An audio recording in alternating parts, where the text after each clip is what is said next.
ब्रह्मांडीय उथल पुथल के युग में राक्षस भाइयों शुंभ और निशुंभ ने 3 लोगों पर अपना क्रोध प्रकट किया, जिससे वे अराजकता में डूब गए।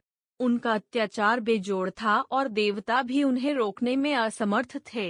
हताशा में देवता देवी दुर्गा के पास पहुँचे और उनसे हस्तक्षेप की गुहार लगाई। उनकी पुकार सुनकर दुर्गा ने अपनी तीसरी आंख खोली, जिससे एक तेज रोशनी निकली। इस दिव्य ऊर्जा से भैरवी माता प्रकट हुई। देवी का एक उग्र और उग्र रूप, खोपड़ियों से सुशोभित, हथियार चलाने वाली और बुराई को खत्म करने की शक्ति बिखेरती हुई भैरवी युद्ध के मैदान में उतरी। उसकी उपस्थिति ने पृथ्वी को हिला दिया।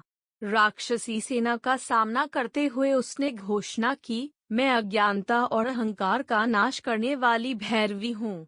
उसकी चेतावनी से प्रभावित हुए बिना शुंभ और निशुंभ ने उसकी शक्ति को अजेय मानते हुए उसका मजाक उड़ाया।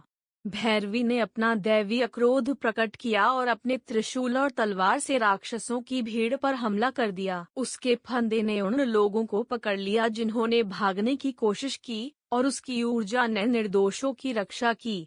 युद्ध छिड़ गया और उसके उग्र दृढ़ संकल्प ने देवताओं और मनुष्यों दोनों को समान रूप से प्रेरित किया। चरम टकराव में शुंभ और निशुंभ ने अपना काला जादू प्रकट किया, लेकिन भैरवी ने अद्वितीय क्रूरता के साथ मुकाबला किया।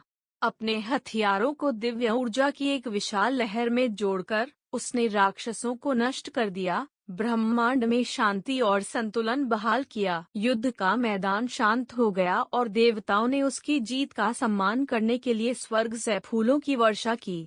अटूट शक्ति और दैवीय न्याय का प्रतीक भैरवी तन कर खड़ी थी। देवताओं को संबोधित करते हुए भैरवी ने कहा, विनाश मेरा उद्देश्य नहीं है, बल्कि धर्म को पुनर्स्थापित करने की आवश्यकता है।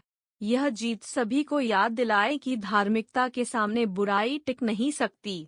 उनके शब्द पूरे क्षेत्र में गूंजते रहे, जिससे उनके भक्तों के दिलों पर अमिट छाप पड़ी। अपना मिशन पूरा होने के बाद भैरवी वापस दुर्गा के शांत रूप में परिवर्तित हो गई और आशा और सद्भाव की एक नई भावना को पीछे छोड़ते हुए प्रकाश में गायब हो गई। जैसे जैसे क्षेत्र एक बार फिर समृद्ध हुए, भैरवी माता की कहानी साहस, ज्ञान और बुराई पर अच्छाई की विजय की एक कालजयी कहानी बन गई।